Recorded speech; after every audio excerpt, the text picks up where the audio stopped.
Amis de la colère, bonjour et bienvenue dans cette vidéo. Aujourd'hui, j'ai envie d'expliquer la différence entre exprimer et extérioriser sa colère. C'est une notion importante et il y a des grosses différences entre ces deux notions. Et elles ont des conséquences et des buts différents. Elles ont toutes les deux l'idée de vouloir sortir notre colère de notre mental et de notre corps. Mais elles n'ont pas les mêmes conséquences.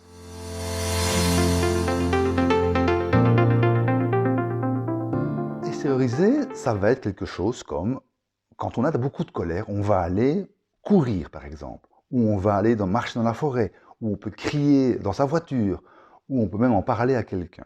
Ça va être un moyen de se décharger de l'énergie colère. Exprimer par contre, ça va être d'en parler à la personne qui est la cause de notre colère. Ça va être de montrer ses limites, de mettre ses limites. Et dans certains cas, avec détermination, à la fois dans les paroles, mais aussi dans la posture que l'on va avoir. Extérioriser va plutôt s'occuper sur les conséquences de notre colère, tandis que exprimer s'attaque plutôt aux causes de la colère. Et effectivement, exprimer demande plus de courage, parce qu'il va falloir mettre ses limites, peut-être déplaire à certaines personnes. Vider ne suffit pas.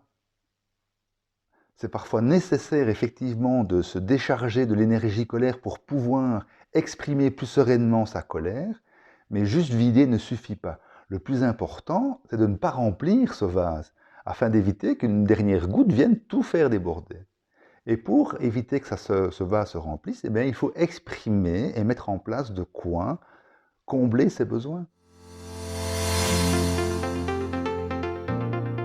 Et quand je dis exprimer sa colère, ça ne veut pas dire qu'il va falloir accuser l'autre, ni même donner des fessées.